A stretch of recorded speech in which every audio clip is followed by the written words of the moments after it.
timer natin. Pwede.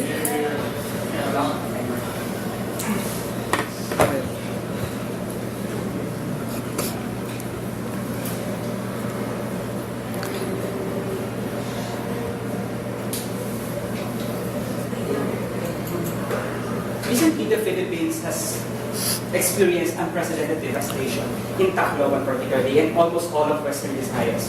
So in this debate, we on the affirmative side would paint you a picture of what had happened. The picture goes like this.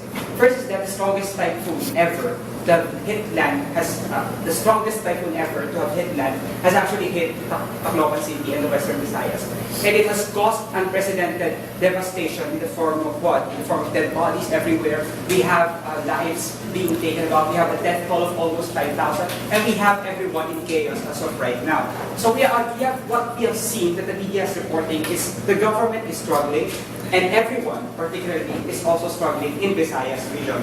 So what we believe here on the affirmative side is that media has a key role in disaster response, and it rests on one key principle, that is information dissemination. And what they do is that they report what they observe, and that what they do should also be prudent on what they publicize and what should not be publicized, because it may have conflicts of interest to what is the immediate goal. Second is that the government is the biggest possible institution by which this mobilized goods or this relief goods and this eventual recovery should rely on. Why? Because that's the responsibility of the government.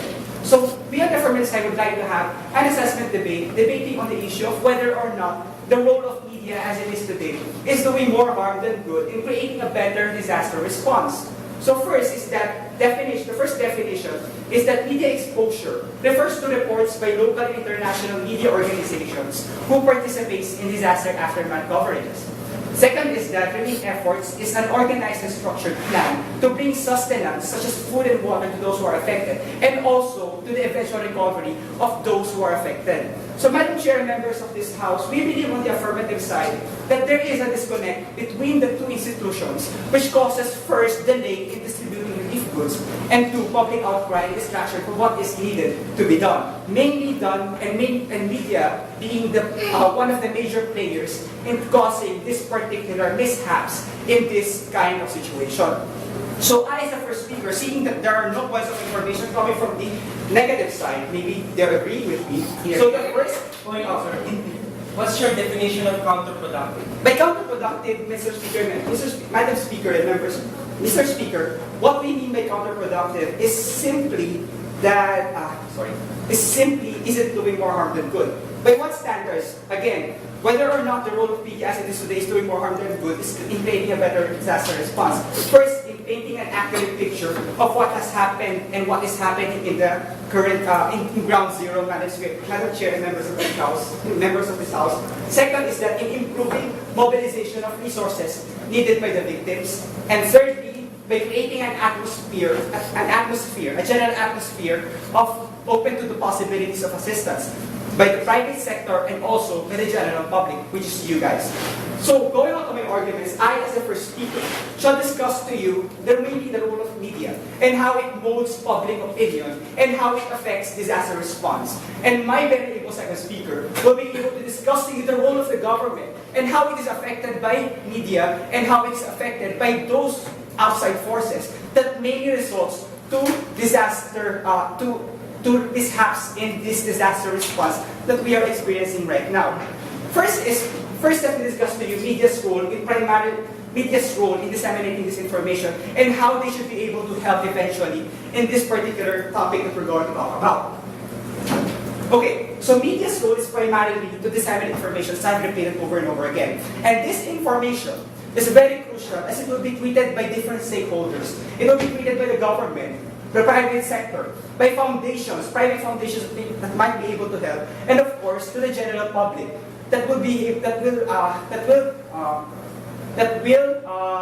form their opinions regarding on what is happening. And these opinions are very important because if the motivation of the public is actually very negative, it will actually slow down disaster response, which I will discuss further later. Veracity is very important. By veracity, we refer to truthfulness of the picture. However, we see on the affirmative side that media is very prone to what we call as catastrophizing and scaremongering. Let me give you an example. One is Hurricane Katrina. In Hurricane Katrina, studies have shown, in the aftermath of Hurricane Katrina, that media has a tendency to use different terms for what they call as survival mechanisms of the people of New Orleans. And this is actually CNN at work, Mr. Speaker, Madam Chair, members of this House. And what do we say about these different terms? When they say that there's a black person actually trying to find food, they call it looting. And when there's a white person finding food, they call it finding food. So you see the difference. And what difference is there in the Philippines? They are calling it looting right now. They're calling it rioting right now. Whereas in fact, they're only trying to survive. So what they're trying to do is so what they're trying to do, what they are unconsciously doing, is that this media, in their exposing of what is happening, is actually just, scaremongering. It's just scaremongering and catastrophizing the situation. Why is that? What do you expect, Madam Speaker, members of this House, to these people who are actually experiencing devastating conditions, such as that I have described? Imagine you've just survived a massive storm surge. You've just survived your house being destroyed. You've just survived a family that has died on your hands. So in this case, they're blurring the picture. And how does it affect disaster response in the first place? It may lead to delay. So let me substantiate to that. Fear and doubt is a powerful demotivator, Mr. Speaker, and members of this House. Fear and doubt is a powerful demotivator. Why is that? Because in the first place, between cameras and the ships that carry relief goods, there will always be the cameras who come first. Therefore, they will always be the ones to show to you the chaos that is happening there. So if there is chaos that is happening there, and what they say is there is no government that is actually taking charge of what is happening, then what do you expect? Of course, they would only show you what kind of things that are happening there. Whereas, in fact, they're not showing you the whole plan, the whole plan of what the government is trying to do on this particular disaster plan. So, what I've been talking to you about this during the past 7 minutes, Madam Speaker, members of this House, is that media is very prone to what I call as catastrophizing and scaremongering. And this kind of scaremongering is actually not beneficial at the end of the day. Why? Because it does more harm than good. It gives people, or it gives other people like the government, even possible private sectors, may be able to take doubts on their donating, making delays, or they're going to be able to donate, but they'll only have to delay it. Because in the first place, what they do is that they want to secure their goods, and they want to know, or they want their goods or their donations to go to the people who are affected. Thank you. Thank you, Prime Minister.